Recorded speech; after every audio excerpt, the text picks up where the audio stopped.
तो hello everyone, मेरा नाम है Himanshu Mohar. So welcome back to our physics series for JEE NEET and MSCET. So आज हम सॉल्व करने वाले हैं एक बहुत ही बेसिक लेकिन एग्जाम में बार बार पूछने वाला कॉन्सेप्ट बेस्ड एमसीक्यू। सो इस क्वेश्चन को सॉल्व करने के लिए ना स्टूडेंट, सबसे पहले हमें physical quantity, unit and measurement का कॉन्सेप्ट परफेक्टली क्लियर होना चाहिए। तो बहुत बार स्टूडेंट जल्दी में आंसर मार्क कर देते हैं, लेकिन एग्जामिनर जो होता है, एग्जामिनर इसी बेसिक कॉन्सेप्ट में ना ट्रैप करता है।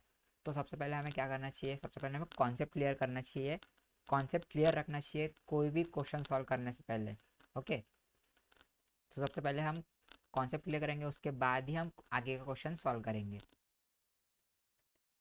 तो स्टूडेंट, सबसे पहले क्वेश्चन दिखाने से पहले या क्वेश्चन सॉल्व कराने से पहले मैं कॉन्सेप्ट क्लियर करना चाहता हूँ, कॉन्सेप्ट समझाना चाहता हूँ। सो सबसे पहले चीज़ है कि फिजिकल क्वांटिटी क्या होती है। सबसे पहले ये समझना ज़रूरी होता है कि फिजिकल क्वांटिटी क्या होती है। तो डेफिनेशन में बता दूँ कि a physical quantity is a quantity that can be measured and express with a numerical value and a unit. That means physical quantity वो क्वांटिटी होती है जिसे मेज़र किया जा सकता है और जिसे नंबर एंड यूनिट यानी नंबर प्लस यूनिट के फॉर्म में लिखा जा सकता है। फॉर एग्जांपल, जैसे कि लेंथ, जो लेंथ है उसको हम लिखेंगे 5 मीटर, एंड मास है उसको लिखेंगे 10 किलोग्राम, एंड टाइम है उसको 20 सेकेंड, एंड टेम्परेचर जिसको लिखेंगे 300 केल्विन। ये एग्जाम्पल था, नंबर्स मैंने यूनिट अपने इससे लिया है, नंबर्स मैंने अपने इससे लिया है। ओके, एग्जाम्पल के लिए। सो ये सब होती है फिजिकल क्वांटिटीज़। अब मेज़रमेंट क्या होता है? मेज़रमेंट का मतलब होता है कि किसी फिजिकल क्वांटिटी को किसी स्टैंडर्ड स्टैंडर्ड यूनिट के साथ कंपेयर करना। जैसे कि टेबल की लेंथ, एक टेबल है उसकी लेंथ हम लिखेंगे 2 मीटर, तो टेबल की लेंथ हम लिखेंगे 2 मीटर। सो इसका मतलब है कि टेबल की लेंथ स्टैंडर्ड मीटर यूनिट से कंपेयर करके मेज़र की गई है। अब व्हाट इज़ यूनिट? यूनिट एक स्टैंडर्ड रेफरेंस होता है जिसके बेसिस पर मेज़रमेंट की जा सकती है, जैसे कि मीटर, किलोग्राम एंड सेकेंड। अगर यूनिट नहीं लिखेंगे ना तो क्या हो जाएगा, नंबर का कोई मीनिंग नहीं बचेगा। तो नंबर का कोई मीनिंग नहीं बचेगा। तो सबसे इंपॉर्टेंट चीज़ यह आती है कि यहाँ पे y number alone is not enough. Suppose मैंने कहा कि जो लेंथ है वो 150 है, सिर्फ इतना कहा, तो आप समझ पाओगे कि 150 क्या, 150 मीटर, 150 सेंटीमीटर, 150 मिलीमीटर और 150 किलोमीटर। सिर्फ नंबर से कुछ भी क्लियर नहीं होता है स्टूडेंट्स। इसलिए ना हर मेजरमेंट में ना क्या करना चाहिए, हमें वैल्यू के साथ यूनिट लिखना कंपलसरी है, ताकि आगे वाले को समझ में आए कि वो कौन से यूनिट की बात कर रहा है। राइट।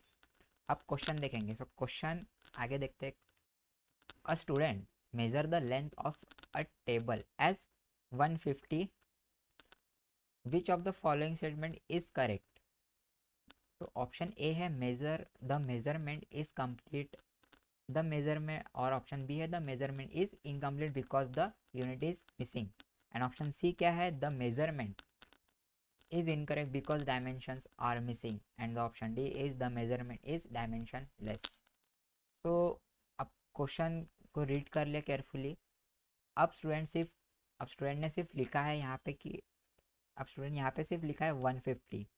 सो अभी इसको अभी हमें पता नहीं चला है कि ये यूनिट कौन सी है। सो सबसे पहले ना क्वेश्चन में ना क्या पूछा गया है वो सबसे पहले ध्यान देना चाहिए कि यहाँ पे सिर्फ 150 लिखा है। तो 150 यानी क्या, ये नहीं बताया यहाँ पे कि 150 मीटर है, सेंटीमीटर है या मिलीमीटर है, मतलब मेजरमेंट कंप्लीट ही नहीं है। सो ऑप्शन चेक करेंगे, ऑप्शंस को एनालाइज करेंगे, उसके बाद हमें आंसर मिलेगा। तो हर एक ऑप्शन एक्सप्लेन किया जाएगा यहाँ पे। सो ऑप्शन ए क्या है, measurement, the measurement is incomplete. तो ये ऑप्शन क्या है, ये गलत है। क्यों गलत है? क्योंकि मेजरमेंट तब कंप्लीट होती है जब उसमें न्यूमेरिकल वैल्यू हो और यूनिट हो, यानी दोनों होनी चाहिए। यानी यहाँ यहाँ पे क्या है, यहाँ पे सिर्फ नंबर दिया गया है, तो ये क्या है, ये गलत है। अब ऑप्शन बी में देखेंगे, the measurement is incomplete because the unit is missing. So option C क्या है, करेक्ट है। क्यों करेक्ट है? क्योंकि यहाँ पे यूनिट के बिना मेजरमेंट का कोई मीनिंग नहीं होता है। फॉर एग्जांपल 150, 150 और एंड 150 सेंटीमीटर, तो दोनों कम्प्लीटली डिफरेंट है ना, इसलिए यूनिट कंपलसरी होती है। तो ऑप्शन बी करेक्ट है। और option C and option D, वो दोनों को एक्सप्लेन करूँगा क्यों वो ऑप्शन करेक्ट नहीं है। तो स्टूडेंट, ऑप्शन सी में क्या बताया गया है कि the measurement is incorrect because dimensions are missing. तो ये भी गलत क्यों होगा? क्योंकि डायमेंशन जनरली कैलकुलेशन और फार्मूलाज वेरीफाई करने के लिए यूज़ होता है। तो मेजरमेंट लिखते वक्त क्या करना चाहिए कि डायमेंशंस, मेजरमेंट लिखते वक्त डायमेंशंस नहीं लिखते। जैसे कि लेंथ है 5 मीटर, तो ये परफेक्टली करेक्ट मेजरमेंट है, कोई डायमेंशन नहीं लिखी है। सो ऑप्शन डी क्या क्या है? ऑप्शन डी क्या है? The measurement is dimension less. तो ये भी बिल्कुल गलत है, क्योंकि लेंथ एक फिजिकल क्वांटिटी है और हर लेंथ की ना डायमेंशन होती है। तो डायमेंशन ऑफ लेंथ क्या है? L, that means length, right. तो डायमेंशन लेस क्वांटिटी होती है refractive index, strain, angle. Okay, तो लेंथ जो है लेंथ कभी डायमेंशन लेस नहीं होती है स्टूडेंट्स। तो इसलिए ऑप्शन बी क्या है? करेक्ट है। क्यों? क्योंकि the measurement is incomplete because the unit is missing. तो इस क्वेश्चन में हमें एक बहुत इंपॉर्टेंट कॉन्सेप्ट समझ में आएगा कि किसी भी फिजिकल क्वांटिटी को सिर्फ नंबर से एक्सप्रेस नहीं किया जा सकता है। हर मेजरमेंट तभी कंप्लीट होती है जब उसमें न्यूमेरिकल वैल्यू के साथ यूनिट भी लिखी हो। तो इसी वजह से क्या हुआ कि यहाँ पे 150 लिखा, 150 लिखना इनकम्प्लीट मेजरमेंट है, और क्वेश्चन में दिया है 150 पर उसका यूनिट नहीं दिया था, राइट। तो क्योंकि यूनिट मेंशन ही नहीं किया गया है, इसलिए इस क्वेश्चन का करेक्ट आंसर क्या है? Option B, the measurement is incomplete because the unit is missing. So चलो सेकंड क्वेश्चन की तरफ बढ़ते हैं। तो सेकंड क्वेश्चन क्या है? Which of the following sets contain only SI base units? जिसमें ऑप्शंस दिए गए हैं। Option A metre, kilogram, second, newton. Then metre, option B में है metre, kilogram, second and ampere. And option C में है metre, joule, kelvin and mole. Option D क्या है? Kilogram, watt, second and candela. So यहाँ पे concept required है। So question समझ लिया, तो क्वेश्चन के ऊपर बेस्ड जो क्वेश्चन कौन से कॉन्सेप्ट के ऊपर है वो हम समझेंगे अभी। तो सिंपली इस क्वेश्चन को सॉल्व करने के लिए ना हमें एसआई बेस यूनिट और डिराइव्ड यूनिट्स का डिफरेंस बताना चाहिए। तो एसआई बेस यूनिट्स यानी एसआई क्या है? इंटरनेशनल सिस्टम्स ऑफ यूनिट्स, जिसमें 7 बेस यूनिट होती है। तो ये किसी और यूनिट से डिराइव नहीं होती है। तो इन्हीं बेस यूनिट्स की हेल्प से बाकी सब यूनिट्स बनती है, जिसमें मैंने प्रीवियस लेक्चर्स में जितने भी हमारे यूनिट्स एंड मेजरमेंट के लेक्चर्स है, उस हर एक लेक्चर में मैंने बताया कि एसआई बेस यूनिट्स क्या होती है, physical quantity SI base unit और उसके सिंबल्स क्या होते हैं, ये भी चीज़ मैंने बताया था। तो एक बार फिर से मैं बता देता हूँ कि फिजिकल क्वांटिटी जिसमें लेंथ, मास, टाइम। तो फिजिकल क्वांटिटी में जैसे मैंने बताया length, mass, time, electric current, temperature, amount of substance, luminous intensity, ये सब चीज़ होती है। और उसके एसआई बेस यूनिट क्या होते हैं? मीटर, लेंथ का मीटर होता है, मास का किलोग्राम, टाइम का सेकेंड, इलेक्ट्रिक करंट का एम्पियर। सो ये क्या है? ये टोटल 7 यूनिट्स है। 7 यूनिट्स ही एसआई बेस यूनिट है। ओके, जो कि ये डिराइव यूनिट्स क्या होती है ये चीज़ मैं बताऊंगा पहले। तो डिराइव यूनिट्स वो यूनिट्स होती है जो एसआई बेस यूनिट को कंबाइन करके बनती है। फॉर एग्जांपल जैसे फोर्स है, तो फोर्स जिसमें जिसमें SI unit that equals to newton. So newton, अब यहाँ पे न्यूटन लिखूंगा मैं, तो newton that equals to kilogram metre per second square. Okay, तो इसलिए न्यूटन एक डिराइव यूनिट होती है। जैसे वर्क और एनर्जी, तो ऐसा यूनिट उसका क्या हुआ? जूल हुआ। तो joule that equals to kilogram metre square per second square. तो ये भी क्या है? डिराइव यूनिट है। और वैसे ही पावर है, तो पावर का क्या हुआ? ऐसा यूनिट वाट। तो watt that equals to kilogram metre square per second square. So ये भी क्या है? डिराइव यूनिट है। अब ऑप्शन एनालाइज करेंगे, जिसमें ऑप्शन ए क्या है? Metre, kilogram, second and newton. So option A में मीटर, किलोग्राम, सेकेंड, न्यूटन, जिसमें मीटर क्या है? बेस यूनिट है। मीटर बेस यूनिट है, किलोग्राम बेस यूनिट है, सेकेंड बेस यूनिट है। बट जो न्यूटन है वो क्या है, वो डिराइव यूनिट है। तो एक भी डिराइव यूनिट आ गया तो ऑप्शन गलत हो जाता है। तो ऑप्शन ए क्या है, ऑप्शन ए इनकरेक्ट है। अब option B, metre kilogram second and ampere. तो metre base unit, kilogram base unit, second भी बेस यूनिट। अब एम्पियर क्या है, एम्पियर भी इसमें बेस यूनिट आ गया। तो सारे यूनिट्स ऐसा है बेस यूनिट्स है। तो क्या हुआ, ऑप्शन करेक्ट हुआ। जैसे कि मैंने बताया था कि एक भी एक भी बेस यूनिट डीरा यूनिट रहा तो वो ऑप्शन करेक्ट नहीं होगा। सो यहाँ पे ऑप्शन बी क्या है, करेक्ट है, क्योंकि इसमें सारे एसआई बेस यूनिट है, ना कि डेराइव यूनिट। ओके, तो ऐसे स्टूडेंट को एग्जाम में ना ट्रिकी क्वेश्चन आते हैं। अगर क्वेश्चन में ना अगर न्यूटन, जूल, वॉट और पास्कल दिखते हैं तो याद रखो कि ये डिराइव यूनिट्स होते हैं। और अगर metre, kilogram second, ampere, kelvin, mole, candela ये ऐसे यूनिट्स दिखे तो ये समझ लेना कि ये एसआई बेस यूनिट्स होते हैं। तो स्टूडेंट हमने क्या अभी देखा कि इस क्वेश्चन में ना हमने सिर्फ आइडेंटिफाई करना था कि कौन सी लिस्ट में सिर्फ एसआई बेस यूनिट है। न्यूटन, जूल और वॉट डिराइव्ड यूनिट्स होते हैं, जबकि मीटर, किलोग्राम सेकेंड और एम्पियर एसआई बेस यूनिट्स होते हैं। करेक्ट ऑप्शन क्या आया, ऑप्शन बी आया, जिसमें metre, kilogram second and ampere वो क्या है, एसआई बेस यूनिट। तो एग्जाम में ना बेस यूनिट्स बेस यूनिट्स और डिराइव यूनिट्स का डिफरेंस हमेशा क्लियर रखना चाहिए ताकि डिफिकल्टीज ना हो। ओके, क्योंकि इस टॉपिक से ना डायरेक्ट कॉन्सेप्चुअल क्वेश्चन पूछे जाते हैं। अब question 3, so which statement is always true. तो ऑप्शन ए, बी, सी और D. So each question we will find out.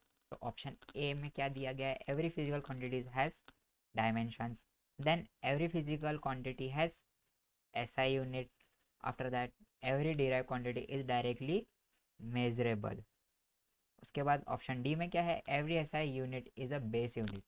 अब ये क्वेश्चन को समझने के लिए सबसे पहले हमें कॉन्सेप्ट समझना ज़रूरी है। तो देखो यहाँ पे इस क्वेश्चन में ना समझने के लिए सबसे पहले हमें फिजिकल क्वांटिटीज़ और dimensions, SI unit, base units और डिराइव क्वांटिटीज़ का कॉन्सेप्ट हमें क्लियर ही होना चाहिए। सबसे पहले इन कॉन्सेप्ट को ना रिवाइज करना ज़रूरी है। सो हर एक क्वेश्चन में अगर रिपीटेडली कॉन्सेप्ट आते हैं तो मैं वो चीज़ श्योरली वो टॉपिक रिपीट करूँगा ताकि बार बार वो टॉपिक रिवाइज भी हो जाएगा एंड आपके कॉन्सेप्ट भी क्लियर रहेंगे हमेशा। तो फिजिकल क्वांटिटी वो क्वांटिटी है जिसे मेज़र किया जा सकता है और जिसे न्यूमेरिकल वैल्यू प्लस यूनिट के साथ एक्सप्रेस किया जा सकता है। For example length, mass, time, temperature, force, energy, ये सब क्या हुई, फिजिकल क्वांटिटीज हुई। अब ऐसा यूनिट, तो ऐसा यूनिट क्या होती है कि हर फिजिकल क्वांटिटी के लिए ऐसा सिस्टम में एक स्टैंडर्ड यूनिट होती है। जैसे कि लेंथ, क्या लेंथ का मीटर, मास का किलोग्राम, फोर्स का न्यूटन एंड एनर्जी का जूल। तो इसलिए हर फिजिकल क्वांटिटी को ऐसा यूनिट में ना एक्सप्रेस किया जा सकता है। अब इसके बाद है डिराइव क्वांटिटी वो क्वांटिटी होती है जो बेस क्वांटिटीज से मिलकर बनती है, जिसमें फोर्स, मास और एक्सेलरेशन के डिराइव होती है। इसी तरह प्रेशर भी क्या हुआ, प्रेशर भी डिराइव क्वांटिटी है। सो option A, every physical quantity has dimension. तो ये स्टेटमेंट क्या है, हमेशा से राइट नहीं है। क्यों नहीं है, क्योंकि कुछ फिजिकल क्वांटिटी डायमेंशन लेस होती है।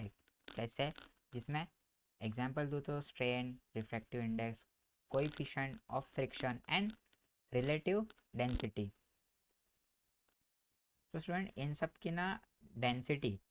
की डेंसिटी जो होती है, इन सब की सॉरी डेंसिटी नहीं, इन सब की डायमेंशंस जिसमें लिखूँ एम, एल, टी, यानी मास, लेंथ और टाइम होती है। ठीक है, सबकी dimension mass, length and time होती है, इसलिए हर फिजिकल क्वांटिटी की डायमेंशन होना ज़रूरी होता है। ओके,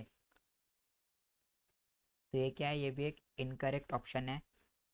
उसके बाद option B, so option B जो है, every physical quantity has a SI unit, that's true, क्योंकि ये स्टेटमेंट हमेशा से सही है। हर फिजिकल क्वांटिटी को एसआई यूनिट में ना किसी यूनिट में ना एक्सप्रेस किया जा सकता है स्टूडेंट्स। कैसे, वो भी लेंथ को मीटर और फोर्स को न्यूटन, प्रेशर को पास्कल। तो इसलिए ये स्टेटमेंट क्या है, हमेशा से सही रहती है। तो ये ऑप्शन बी क्या है, करेक्ट है। ना ऑप्शन सी की तरफ देखेंगे कि ऑप्शन सी में every derive quantity is directly measurable, ये गलत है। क्यों गलत है? क्योंकि ना स्टूडेंट, इसमें डिराइव क्वांटिटीज़ को अक्सर क्या होता है कि डायरेक्टली मेज़र नहीं किया जा सकता है, उन्हें बेस क्वांटिटीज से कैलकुलेट किया जा सकता है। जैसे एग्जांपल है तो वेलोसिटी को डायरेक्टली मेज़र नहीं करते हैं, पहले डिस्टेंस और टाइम मेज़र करते हैं फिर वेलोसिटी कैलकुलेट करते हैं। तो ये क्या स्टेटमेंट इनकरेक्ट हुई है। और ऑप्शन डी, ऑप्शन सी क्या है, इनकरेक्ट है। एंड ऑप्शन डी, तो ऑप्शन डी एवरी ऐसा unit is a base unit, तो ये भी गलत है। अभी इसमें गलत क्या है कि ऐसा सिस्टम में ना बेस यूनिट्स और डेरा यूनिट दोनों होते हैं।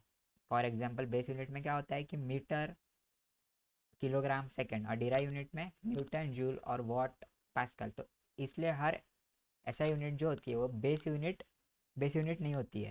तो ना स्टूडेंट, क्वेश्चन जैसे एग्जाम में ट्रिकी चीज़ क्या आती है कि every physical quantity has dimension, यानी ये ऑप्शन गलत है। क्यों? क्योंकि इसमें ये रॉन्ग क्यों है? क्योंकि because some are dimensionless, and उसके बाद every physical quantity has an SI unit, जिसमें करेक्ट है।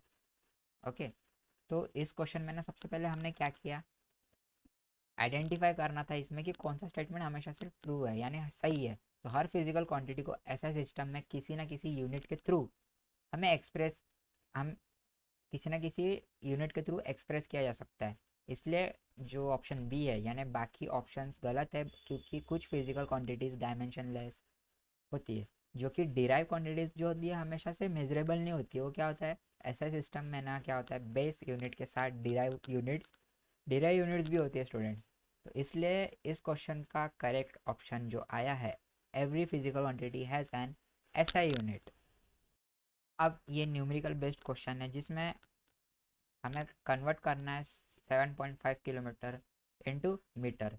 सो ऑप्शन दिए गए जिसमें ऑप्शन ए में क्या है 75 metre, option B 750 metre, and option C 77,500 metre, and option D क्या है 75,000 मीटर। सो यहाँ पे इस क्वेश्चन को सॉल्व करने के लिए ना हमें यूनिट कन्वर्जन का कॉन्सेप्ट आना चाहिए, जिसमें फिजिक्स में ना अलग अलग यूनिट्स को एक कॉमन यूनिट में कन्वर्ट करना बहुत इंपॉर्टेंट है, जो कि जेई, नीट और एमएससीटी में इस टाइप के डायरेक्ट न्यूमेरिकल्स पूछते हैं। तो स्टूडेंट्स, यहाँ पे किलोमीटर और मीटर का रिलेशन क्या है, जिसमें ऐसा सिस्टम है ना, लेंथ की बेस यूनिट जिसे हम मीटर, ऐसा सिस्टम की ऐसा सिस्टम में ना लेंथ की बेस यूनिट क्या होती है, मीटर होती है। किलोमीटर लेंथ की एक लार्जर यूनिट होती है, यानी वो एक लार्जर यूनिट है। तो बेसिक कन्वर्जन क्या है, जैसे इसमें यानी 1 किलोमीटर, तो 1 kilometre that equals to 1000 metre. Okay, तो दैट इक्वल्स टू 1000 मीटर्स, या फिर हम उसको ऐसे भी लिख सकते हैं, 1 kilometre that equals to 10 square metre, sorry that is 10 cube metre, right, it's a 10 cube metre. तो ये कन्वर्जन हमेशा याद रखना चाहिए। अब क्वेश्चन में क्या दिया गया है, गिवन डाटा की 7.5 किलोमीटर कन्वर्ट इनटू मीटर्स। तो ना what we have to do, apply conversion formula. जब किलोमीटर को मीटर में कन्वर्ट करते हैं तो 1000 से मल्टीप्लाई करते हैं, जिसका फार्मूला क्या है, metre that equals to kilometre multiply by 1000, right? So substitute the value. So 7.5 multiply by 1000, that is 7500 metre. आ गया आंसर। तो सिंपली हमें आंसर मिल गया। सो ऑप्शन सी क्या है, करेक्ट है। तो इसमें हमने इस क्वेश्चन में हमने क्या देखा कि किलोमीटर को मीटर में कन्वर्ट करना था। तो हमेशा याद रखना चाहिए कि 1 किलोमीटर दैट इज 1000 मीटर्स के बराबर होता है। तो इसलिए जब भी किलोमीटर से मीटर में कन्वर्जन करना हो तो वैल्यू को 1000 से मल्टीप्लाई करो। सिंपली यहाँ पे 7.5 मल्टीप्लाई बाय 1000 किया तो कितना आया, 7500 मीटर आता है। तो इसलिए क्वेश्चन का करेक्ट आंसर क्या आया, करेक्ट ऑप्शन क्या है, ऑप्शन सी, जो कि 7500 मीटर है। तो ये यूनिट कन्वर्जन का बेसिक कॉन्सेप्ट है और एग्जाम में ये फ्रिक्वेंटली पूछा जाता है हमेशा। तो अब फिफ्थ क्वेश्चन देखो, dimensions the dimensional formula of momentum is. So option दिए गए हैं यहाँ पे। ऑप्शन क्या दिए गए, mass into length into time to the power -2, and option B mass into length square multiply into time to the power -2, and उसके बाद क्या दिया गया है, mass into length into time to the power -1। So option D क्या है, mass into length to the power -1 into time to the power -2। सो यहाँ पे अब हमें क्या करना है, कॉन्सेप्ट की तरफ ध्यान देना है। कभी भी क्वेश्चन सॉल्व करने से पहले कॉन्सेप्ट क्या है, क्वेश्चन में क्या पूछा गया है वो ध्यान देना है। तो इस क्वेश्चन को सॉल्व करने के लिए हमें मोमेंटम और डायमेंशनल फार्मूला का कॉन्सेप्ट जो कि पता होना चाहिए। So what is momentum, momentum किसी मूविंग ऑब्जेक्ट की क्वांटिटी ऑफ मोशन को रिप्रेजेंट करता है। जितना ज़्यादा मास और वेलोसिटी उतना ज़्यादा मोमेंटम। जैसे कि एग्जांपल लेंगे तो यहाँ पे एक ट्रक और साइकिल सेम स्पीड से चल रही है, तो ट्रक का मास बहुत ज़्यादा है, इसलिए ट्रक का मोमेंटम भी साइकिल से ज़्यादा होगा, right. So formula of momentum. So formula of momentum, that is momentum equals to mass multiplied by velocity. Means कैसे लिखेंगे इसको, P equals to m multiplied by v, या फिर हम ऐसे ही बोल सकते हैं P equals to mv, right? So now what we have to do next, write dimensions of each quantity. तो सबसे पहले mass.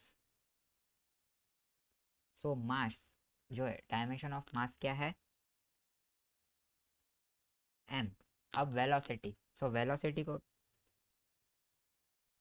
velocity, so velocity equals to distance upon time। so dimension of length क्या है, dimension of length, that is L, and dimension of time, that is T। इसलिए velocity की dimensional formula क्या हो गई है, लेंथ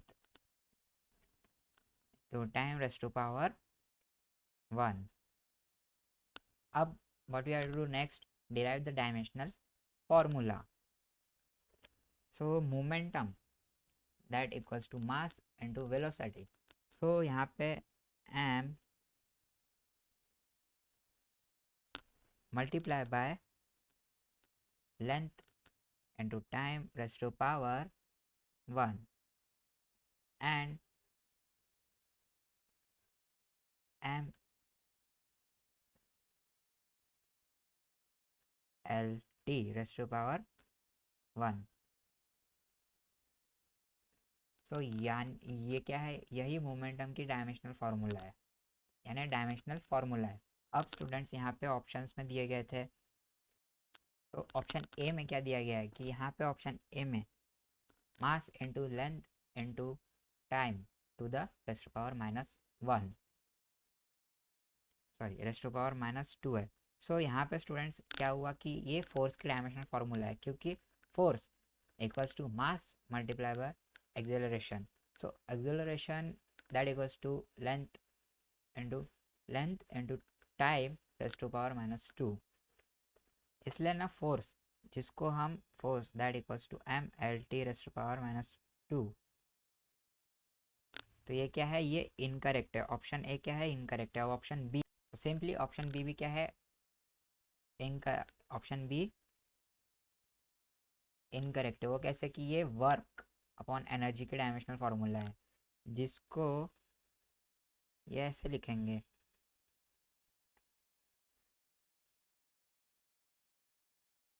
राइट, यहाँ पे लिखा ही है। तो ये जो फार्मूला है ये क्या है, वर्क अपॉन एनर्जी के डायमेंशनल फार्मूला है, तो ये क्या इनकरेक्ट है। अब ऑप्शन सी जो कि mass into length into time rest to power -1, तो ये मोमेंटम की करेक्ट डायमेंशनल फार्मूला है। सो इसलिए ऑप्शन सी क्या है, करेक्ट है।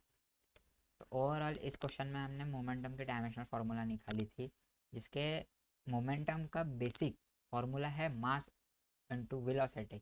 सो वेलोसिटी जो है मास की डायमेंशनल m होती है और वेलोसिटी की डायमेंशनल क्या होती है, length into T raise to power -1। तो दोनों को मल्टीप्लाई करने पर क्या मिलेगा, mass into length into time raise to power -1। तो ये जो है ये क्वेश्चन का करेक्ट आंसर क्या है, ऑप्शन सी। तो एग्जाम में डायमेंशनल फार्मूला का रटने के वजह क्या करना चाहिए, हमें ओरिजिनल फिजिक्स के फॉर्मूले से डिराइव करने की हैबिट लगानी चाहिए।